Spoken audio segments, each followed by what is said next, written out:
Good evening. మీరు అందరూ ఎలా ఉన్నారండి? మేము బాగున్నాం.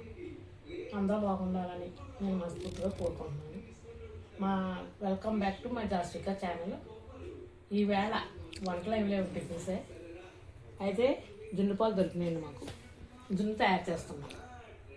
జున్ను తయారు చేయడానికి కావాల్సిన పదార్థాలు ఇవ్వండి. ఒరిజినల్ జున్ను పాలు 1/2 లీటర్, మామూలు పాలు 1/2 లీటర్, బెల్లం 1/2 కేజీ మీద చిన్న ముక్క, మిరియాలు, సొంటి, యాలక్కాయ పొడి. ఇవేనండి ఇంగ్రీడియంట్స్. ఇవి కలుపుకొని వేడి నీటిలో పెట్టి ఈ పాలకి ఎన్ని పాలు వేయాలి? పాలు 3 గ్లాసులు వేస్తారండి.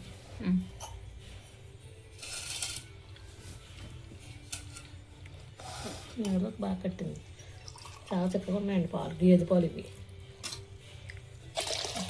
మాకు ఈరోజు ఒక మంచి డైరీ అయితే దొరికిందండి. అక్కడ మాకు జున్ను పాలు అన్నీ దొరికాయి. జున్ను పాలు, గేదె పాలు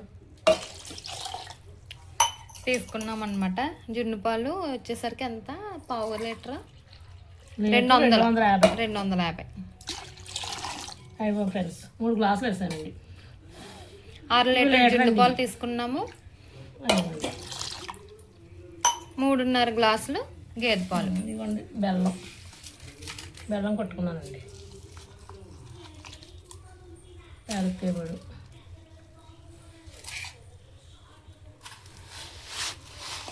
వీళ్ళకి జున్ను అంటే చాలా ఇష్టం అండి, అందుకే ఎగబడతారు. ఇవాళ నేను ఏం తినలేదు, జ్వరంగా ఉందనుకుంటుగా.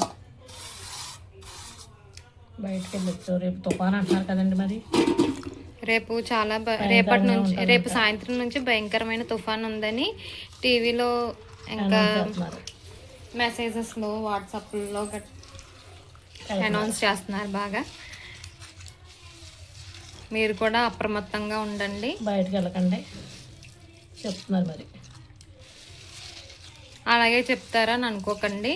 ఏముంది, మన జాగ్రత్తలో మనం ఉండడం మంచిది కదా. నీరు కదా, నీరు దగ్గర చాలా ఆ తుఫాన్ పేరు మోంతా అంటండి. మోంతా చాలా హుదుద్ కన్నా చాలా భయంకరమైన తుఫాన్ అంట. ఇదిగో ఫ్రెండ్స్, అలా కరిగేది. బెల్లం కరగలేదు, కరిగిపోతుంది. మధ్యలో తిప్పచ్చా? కరిగిపోతుంది. మార్నింగ్ వండుకుందాం అనుకున్నామండి, ఇంకా పాలు పాడైపోతాయి ఒకవేళ. ఓ డే ఇంకా నిద్ర చేసేస్తుంది అన్నమాట. ఇంకొంచెం పాలైనా సరిపోతాయి. చాలు చాలు.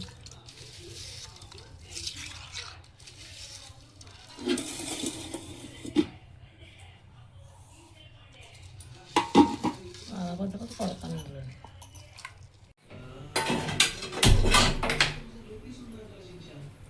ఇందులో 2 చెంబులు వేయాలా వాటర్? 3 చెంబులు వస్తాయి. ఒక అరగంట టైం.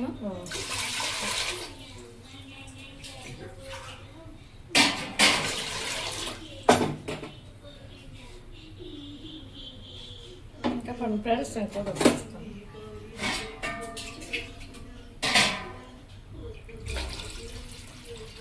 అవునండి, దాని మీద మూత పెట్టాలి.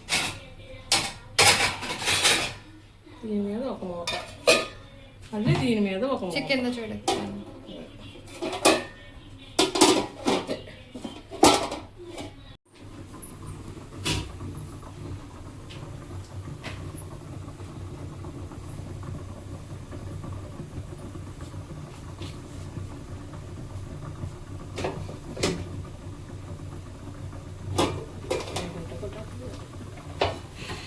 దీనివల్ల ఇంకా వేడెక్కువ.